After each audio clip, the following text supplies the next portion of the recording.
وارن بافت یکی از بزرگترین سرمایه‌گذاران تاریخ معروف به پیشگویی اوماها هست. او نه تنها یکی از ثروتمندترین افراد جهان است، بلکه یکی از اخلاق‌مدارترین و ساده‌ترین میلیاردرهای جهان به شمار می‌آید.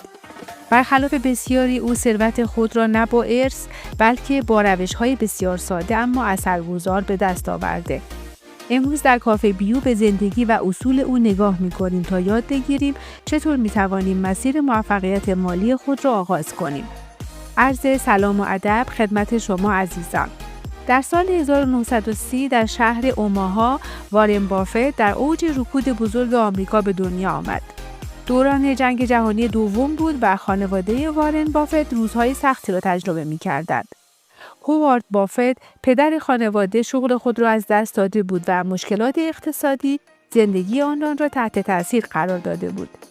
مادر وارن، لیلا، برای حفظ سلامت خانواده گاهی شام نمی‌خورد تا مطمئن شود شوهرش و فرزندانش غذای کافی دارند. این دوران سخت تأثیر عمیقی بر شخصیت وارن بافت گذاشت. او از کودکی یاد گرفت که ارزش پول چیست و چگونه باید منابع محدود را مدیریت کرد. شاید همین درس‌ها بودند که بعداً او را به یکی از بزرگترین چهره‌های سرمایه‌گذاری دنیا تبدیل کردند. او از همان دوران کودکی نشان داد که دیدگاه متفاوتی نسبت به زندگی دارد.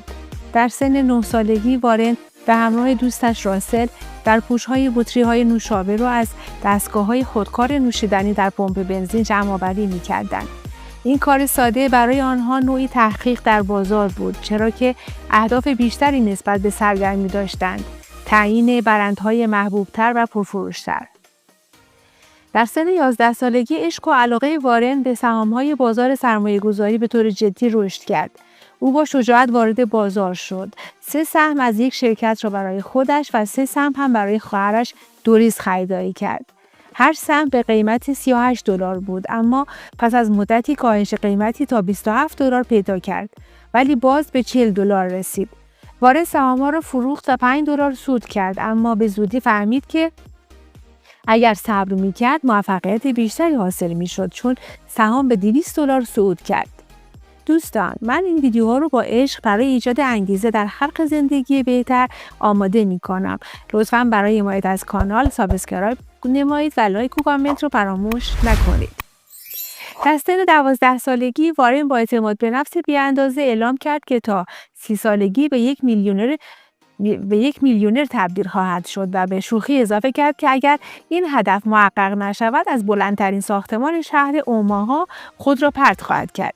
در آن زمان شاید بیشتر یک شوخی به نظر می رسید، اما وارن بسیار به این هدف ایمان داشت.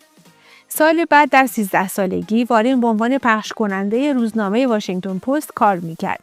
او با دقت و پشتکار درآمد خود را ثبت و حتی اظهارنامه مالیاتیش را تسلیم کرد. جالب است بدانید که وارن اکنون مالک این روزنامه است. در سن 19 سالگی وارن برای ورود به دانشکده بازرگانی هاروارد اقدام کرد، اما به دلیل جوانیش رد شد. این یک شکست به حساب نمی آمد، بلکه دری بود که به روی فرصتی بزرگتر باز شد. او در دانشگاه کلمبیا پذیرفته شد، جایی که با بنجامین گراهام استاد و مربی آشنا شد که زندگی و شیوه سرمایه‌گذاری او را به طور بنیادی تغییر داد. فلسفه گراهام یعنی پیدا کردن شرکت‌هایی که ارزش واقعیشان بیشتر از قیمت بازار است، به اصلی ترین راهنمای زندگی حرفه‌ای او تبدیل شد. در سال 1962 بافت شروع به خرید سهام شرکت نساجی کوچکی به نام برکشایر هاتاوی کرد. اما وارن چشم‌اندازهای بیشتری داشت. او شرکت برکشایر را از صنعت نساجی به یک هلدینگ عظیم سرمایه‌گذاری تبدیل کرد که امروز ارزش میلیاردها دلار دارد. او برای سرمایه‌گذاری همیشه به دنبال شرکت‌های بزرگ و موفق بود، مثل کوکاکولا، امریکن اکسپرس و اپل. اما چیزی که سرمایه‌گذاری‌هایش را متفاوت می‌کند، فلسفه او برای نگاه بلند مدت است. بافت می‌گوید دوره نگهداری مورد علاقه ما برای سرمایه‌گذاری‌ها همیشه است. این جمله بیانگر رویکرد او به سرمایه‌گذاری است، یعنی سرمایه‌گذاری روی شرکت‌های ارزشمند و حفظ آنها برای سالیان طولانی. زندگی وارن بافت درس‌های فراوانی برای کسانی که به دنبال موفقیت هستند دارد. این درس‌ها عبارتند از سرمایه‌گذاری بلند مدت. هیچ وقت به دنبال سودهای کوتاه مدت نباشید. روی کسب و کارها و شرکت‌های سرمایه‌گذاری کنید که در آینده پتانسیل رشد دارند. زندگی ساده. صرفه‌جویی و زندگی بدون هزینه‌های اضافی کلید حفظ ثروت است. او در حال حاضر در همان شهر کوچک زمان کودکیش در خانه‌ای که در سال 1958 به قیمت $31500 خریداری کرده زندگی می‌کند. این خانه نسبت به ثروت او بسیار ساده و معمولی است و نشان دهنده سبک زندگی متواضعانه او میباشد. فلسفه شخصی او این است که انسان به چیزهای لوکس نیازی ندارد و دارایی‌ها نباید هدف اصلی زندگی باشد.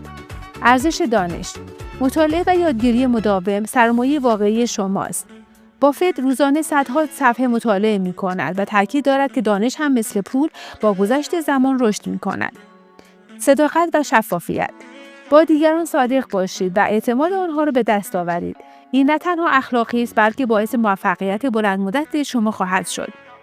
کمک به جامعه. موفقیت واقعی وقتی معنا پیدا می‌کند که بخشی از آن را صرف کمک به دیگران کنید. هنگامی که از او پرسیدند که چرا میل به کسب چنین مقدار زیادی پول دارد، وارن توضیح داد: مسئله این نیست که بخواهم پول داشته باشم. موضوع لذت پول درآوردن و تماشای رشد آن است. وارن بافت تنها یک سرمایه‌گذار نیست، بلکه او یک معلم است، یک نیکوکار و نمونه‌ای از کسی است که نشان داده موفقیت فقط به پول ختم نمی‌شود. اصول او در زندگی نشان می‌دهند که با صبر، اخلاق و برنامه‌ریزی درست می‌توان به اوج رسید. پس امروز تصمیم بگیرید و اولین قدم را در مسیر موفقیت مالی خود بردارید.